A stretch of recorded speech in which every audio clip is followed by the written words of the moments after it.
Hello guys, welcome to my channel S&S Home Cooking. நம்ம இன்னைக்கு நல்ல டேஸ்டியான பால்கோவா எப்படி பண்றதுன்னு பார்க்கலாமா?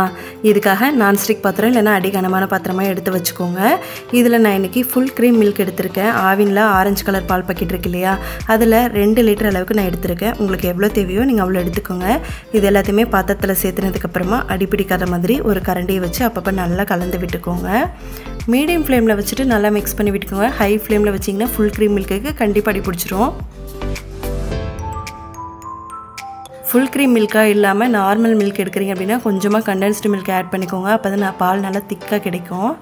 நம்ம ஊத்துன பால் பாருங்க இந்த அளவுக்கு நல்லா கெட்டியாகட்டும். அப்பப்ப சைடுலயே இந்த மாதிரி நல்லா எடுத்து விட்டு நல்லா கிளறி விட்டுக்கோங்க. நல்லா கெட்டியானதுக்கு அப்புறமா இதுல நம்ம சக்கரை ஆட் பண்ணிக்கலாம்.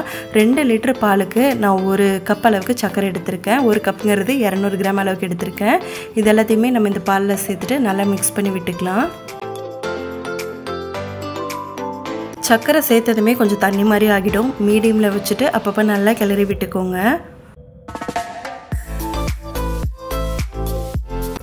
இந்த அளவுக்கு நல்லா திக்காகி வரணும். அதுக்கு அப்புறமா நம்ம இதுல 1 டேபிள்ஸ்பூன் அளவுக்கு நெய் ஆட் பண்ணிக்கலாம்.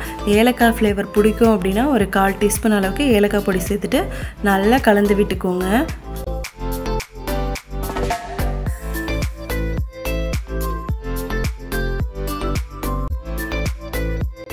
ஓரளவுக்கு திக்கானதுக்கு அப்புறமா நம்ம ஸ்டவ் ஆஃப் பண்ணிடலாம். நல்ல டேஸ்டியான பால்கோவா ரெடி ஆயிடும்.